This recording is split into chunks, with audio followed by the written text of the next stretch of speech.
एक गरीब शेतकरी त्याच्या मुलीसोबत झोपडीत राहत होता. त्याच्याकडे शेती करण्यासाठी एक छोटीशी जमीन होती. त्याला पीक विकून खूप कमी पैसे मिळत होते. त्यांना 2 वेळचे जेवणही मिळत नव्हते. एके दिवशी तो राजाकडे त्याची समस्या घेऊन गेला. राजा खूप दयाळू होता. त्याने त्याच्या जमिनीचा एक छोटासा तुकडा शेतकऱ्याला शेतीसाठी दिला. राजाने सांगितले की ही जमीन आमचीच राहील, पण त्यावर उगवलेले पीक तुमचे राहील.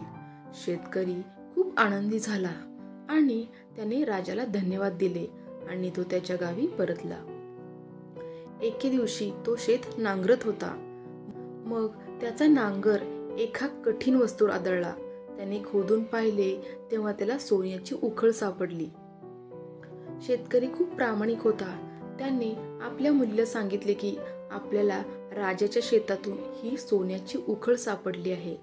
ज्याची जमीन आहे त्याची ही उखळ आहे, म्हणून आपण ही उखळ राजाला परत करायला हवी.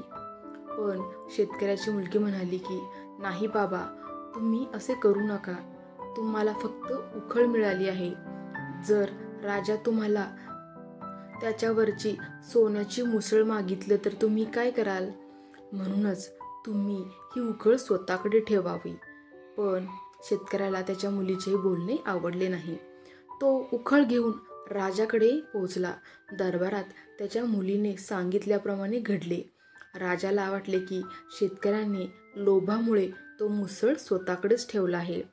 गरीब शेतकरी राजाला ती मुसळ कुठून आणून देणार? परिणामी शेतकऱ्याला तुरुंगात टाकण्यात आले. निष्पाप शेतकऱ्याला त्याने न केलेल्या चुकीची शिक्षा झाली.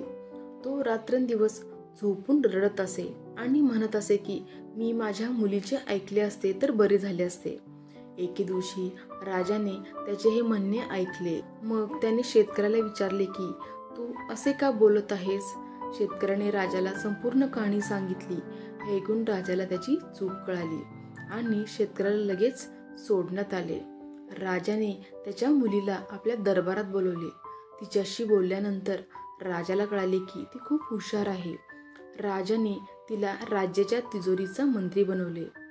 त्यांना राहण्यासाठी घर आणि सर्व सुखसोयी दिल्या.